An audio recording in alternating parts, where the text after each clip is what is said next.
Between 1772 and 1795, the Polish-Lithuanian Commonwealth was partitioned by its neighbors 3 times. In 1772, the nations of Austria, Prussia, and Russia took 29% of Poland's frontier territory, taking with them around a third of their population. In 1793, Russia and Prussia took another set of lands. Then, in 1795, Austria was back in and the last of Poland-Lithuania's lands were taken. The once largest nation in Europe was now completely erased across just a period of 23 years. These collective partitions are, unsurprisingly, called the first, second, and third partitions of Poland, but they wouldn't be the only time Poland would be partitioned by its neighbors. At this point, I imagine most of you immediately thought of the partition of Poland between Nazi Germany and the Soviet Union in 1939 that began World War II in Europe. While this would be the final partition of Poland, it was not the fourth partition. In between the first 3 partitions and the start of World War II, there is one often forgotten partition of Poland that took place in 1815. So how did Poland go from destroyed to restored to partitioned again across 20 years? Well, it's basically Napoleon's fault. By 1806, Napoleon was expanding France's dominion and influence across Europe, and the War of the Fourth Coalition that year would lead to one of the biggest changes to the European map. France managed to defeat not only Prussia and Russia, but effectively take control of Central Europe. The Holy Roman Empire was dissolved and its 300-plus German states were simplified to 36 and reorganized under the Confederation of the Rhine, which was effectively a French puppet.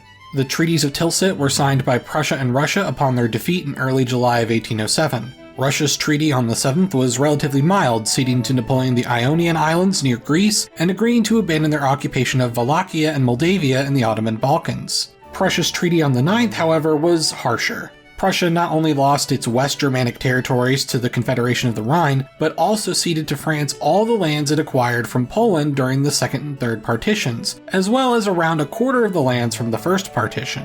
However, Napoleon wasn't going to keep these lands under direct French control. Napoleon wanted a useful client state that could be a buffer against Prussia, Austria, and Russia, a sort of counterbalance in the east. The treaties of Tilsit called for most of the lands taken by France to become the Duchy of Warsaw, which would be recognized by Prussia and Russia. While the Duchy of Warsaw would have a local government and liberal constitution put in place, the Duke of Warsaw would be the King of Saxony, Frederick Augustus I.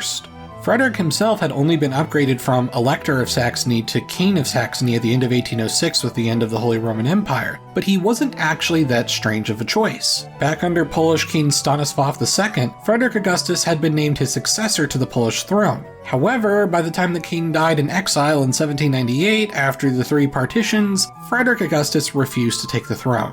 Obviously, Saxony wouldn't be able to fight Prussia, Austria, and Russia for it, so it wasn't worth the trouble. But now in 1807, he could take the throne, or at least become the Duke of Poland, but he was a king and in charge of Poland, so close enough. Meanwhile, the area around the city of Danzig was turned into the Free City of Danzig, an idea that would be repeated again a century later. While Danzig was in theory independent, it was under the protection of both France and the Duchy of Warsaw. But the Duchy of Warsaw would expand further in 1809, after Austria's defeat in the War of the Fifth Coalition with the Treaty of Schönbrunn. While they did not receive all the lands taken by Austria during their partitions, the Duchy of Warsaw did receive a large chunk of land, including the city of Krakow, the former Polish royal capital. With this restoration of territory, there were many Poles that hoped the Kingdom of Poland itself would be restored.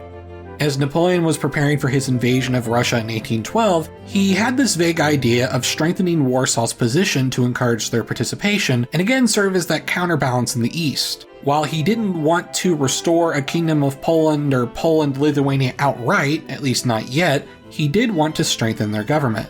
A week after the French invasion of Russia began on June 24th, the Duchy of Warsaw got a little ahead of itself and set up the General Confederation of the Kingdom of Poland on July 1st.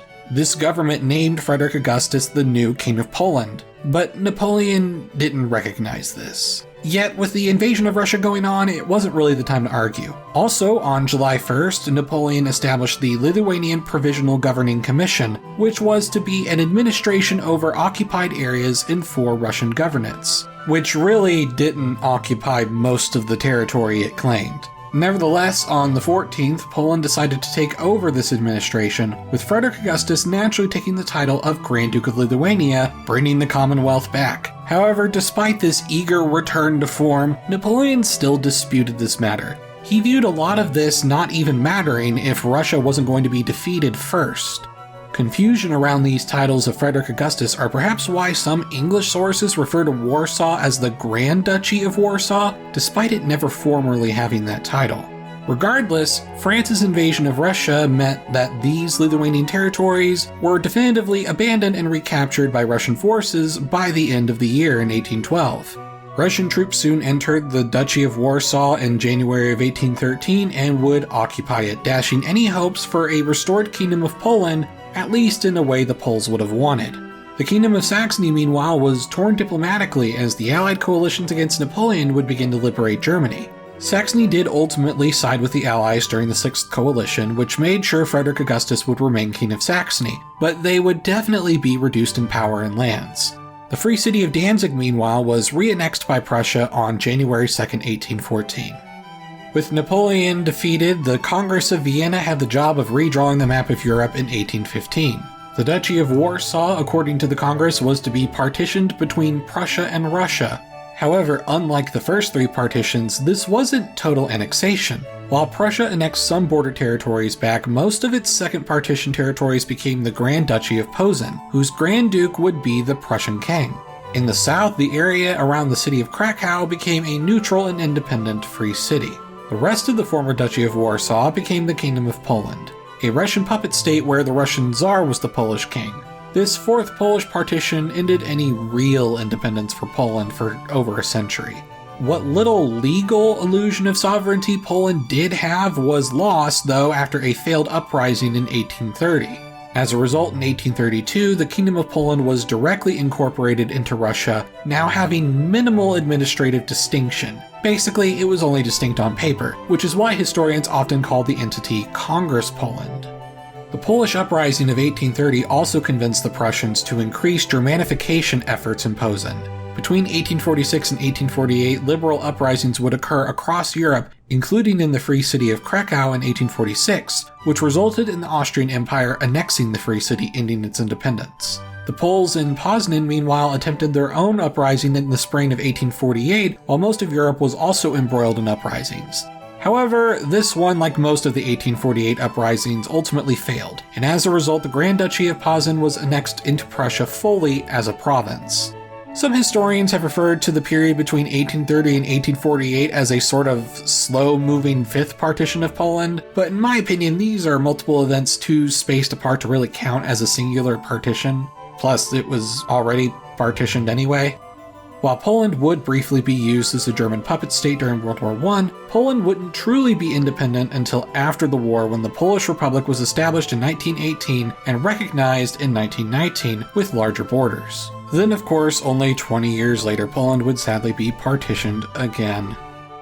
Hey everyone, since the vote for the Partition of Rome video didn't go quite as expected, I wanted to do another Vote the Peace Treaty video this year. This time, it'll be the peace treaties for the end of World War II, for every theater and against every Axis power. You guys have really been wanting this one. You'll have the entire rest of October to vote for the results, which will be made into a video this November. One of the things you'll be voting on is the post-World War II borders of a restored Poland. How much land will they gain from Germany? How much will they lose to the Soviets? You decide. In the meantime, Patreon supporters can see an exclusive map I made detailing the history of the Duchy of Warsaw. Just a fun bonus thing that Patreon supporters get to see, along with seeing new videos out early. Your support helps keep the channel going, so seriously, thank you. I'm Emperor Tiger Star, and I'll see you guys next time.